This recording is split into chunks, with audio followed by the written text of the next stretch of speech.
उत्तर प्रदेश के बाराबंकी में महिला सिपाही विमलेश पाल हत्याकांड से पूरा जिला दहल गया है। वारदात के 24 घंटे के भीतर ही बाराबंकी पुलिस ने विमलेश पाल हत्याकांड का सनसनीखेज खुलासा किया है। महिला सिपाही का हत्यारा कोई और नहीं बल्कि उसका पति सिपाही इंद्रेश मौर्य है। थाना मसौली स्वाट और सर्विलांस टीम ने आरोपी पति इंद्रेश मौर्य को गिरफ्तार कर लिया। पुलिस ने उसके पास से हत्या में इस्तेमाल लोहे की रॉड, मृतका का पर्स और घटना में इस्तेमाल एक कार बरामद की है।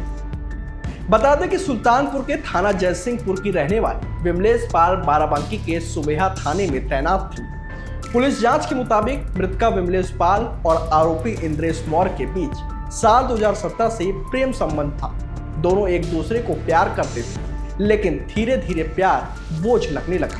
इसी बीच जब विमलेश ने शादी की बात उठाई तो इंद्रेश ने साफ इनकार कर दिया, जिसके बाद साल 2024 में विमलेश की शिकायत पर कोतवाली नगर में इंद्रेश मौर्य पर रेप और धमकी का केस दर्ज हुआ था। ऐसे में मुकदमे से बचने के लिए इंद्रेश ने विमलेश से आर्य समाज मंदिर में शादी तो कर ली, लेकिन उसे साथ रखने से इनकार करता रहा। जानकारी के मुताबिक शादी के बाद वह विमलेश से पैसों की डिमांड भी करता था, जिसके चलते दोनों में विवाद रहता था। दोनों अलग अलग कमरा लेकर रहते थे। पैसों का लेन देन, लोन और बढ़ती तकरार ने दोनों के बीच के विवाद को और गहरा कर दिया, जिसके बाद इंद्रेश मौर्य ने महिला सिपाही विमलेश पाल से पीछा छुड़ाने के लिए उसकी हत्या की ऐसी खौफनाक साजिश रच डाली, जिसे सुनकर हर कोई दहल गया। 27 जुलाई को आरोपी इंद्रेश समीक्षा अधिकारी की परीक्षा के बहाने हरदोई से लखनऊ आया और वहीं से अपनी कार लेकर बाराबंकी के भयारा पहुंचा। उसे पहले से ही विमलेश की ड्यूटी का समय पता था। मौका देखकर आरोपी इंद्रेश ने विमलेश को खेत की ओर बुलाया और पिंदौरा पुल के पास पीछे से लोहे की रॉड से सिर पर वार कर उसकी हत्या कर दी। वारदात को अंजाम देने के बाद इंद्रेश चुपचाप कार में बैठा लखनऊ आया, फिर वहां से सुल्तानपुर चला गया, जिसके बाद पुलिस से बचने के लिए वह विमलेश के मोबाइल पर बार बार कॉल करता रहा, ऐसा मानो कि जैसे कुछ हुआ ही नहीं। लेकिन विमलेश हत्याकांड खुलासे में जुटी पुलिस ने पूरी मामले की तह तक पकड़ ली। पुलिस ने जब डिजिटल और मैनुअल इंटेलिजेंस के जरिए आरोपी की लोकेशन ट्रैक की थी तो उसकी पूरी लोकेशन बाराबंकी में मिली थी। वहीं 31 जुलाई यानी आज भयारा रोड स्थित प्लाईवुड फैक्ट्री के पास से आरोपी को दबोच लिया।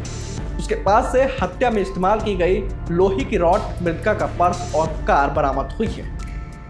कल दिनांक 30/7/2025 को थाना मसौली क्षेत्र के हाईवे पे ही खेत में एक लेडी कांस्टेबल जिसका नाम विमलेश पाल था, जो हमारे थाना सुबेहा में पोस्टेड थी, उसकी डेड बॉडी मिली थी, जिसको हम लोगों ने पोस्टमार्टम हेतु और बाकी चीजों के लिए हॉस्पिटल भेजा था। इस क्रम में आप सभी लोगों को अवगत कराना है कि आज इस घटना का हमारी टीम ने सफल अनावरण किया है, जिसमें एक कांस्टेबल जिसका नाम है इंद्रेश, इसको हम लोगों ने अरेस्ट किया है आज।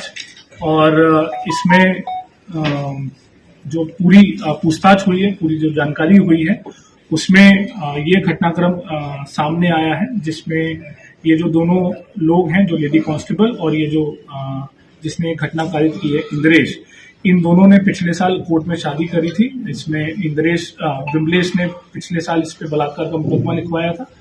उसके बाद इन दोनों ने कोर्ट मैरिज कर ली थी और वो बलात्कार के मुकदमे में क्लोजर रिपोर्ट लगी थी।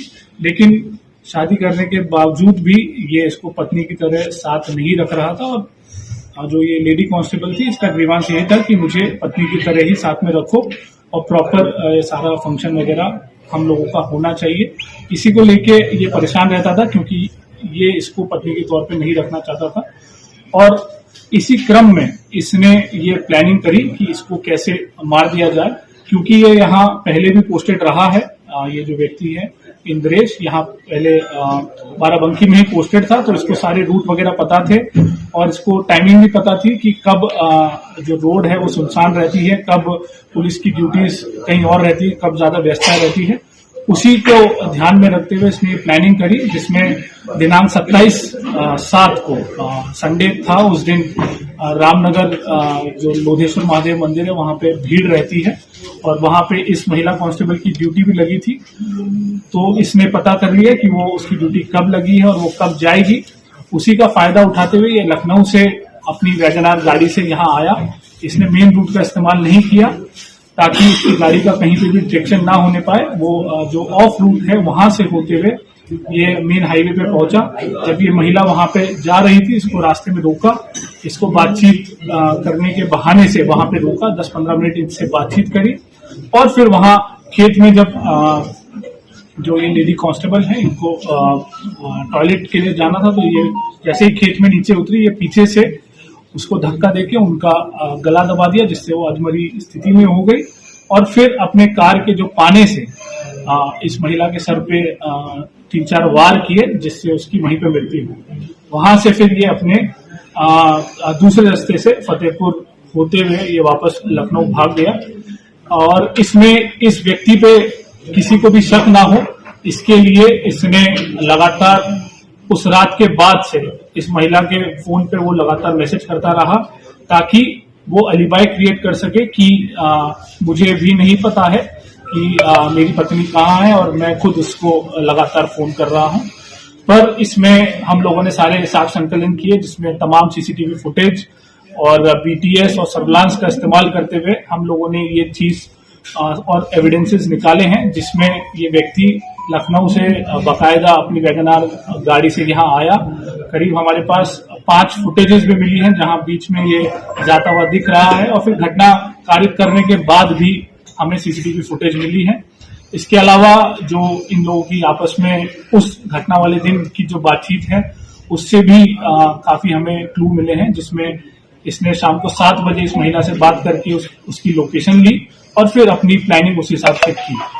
ये चीजें मोटी मोटी निकल के आई है और इसमें हमने जो घटना में प्रयोग कार है वो बरामद की है, जो उसने पाना यूज किया था वो बरामद किया है और मृतका का जो बाकी जो पहचान पत्र इसके पास थे वो भी हम लोगों ने इससे बरामद किए।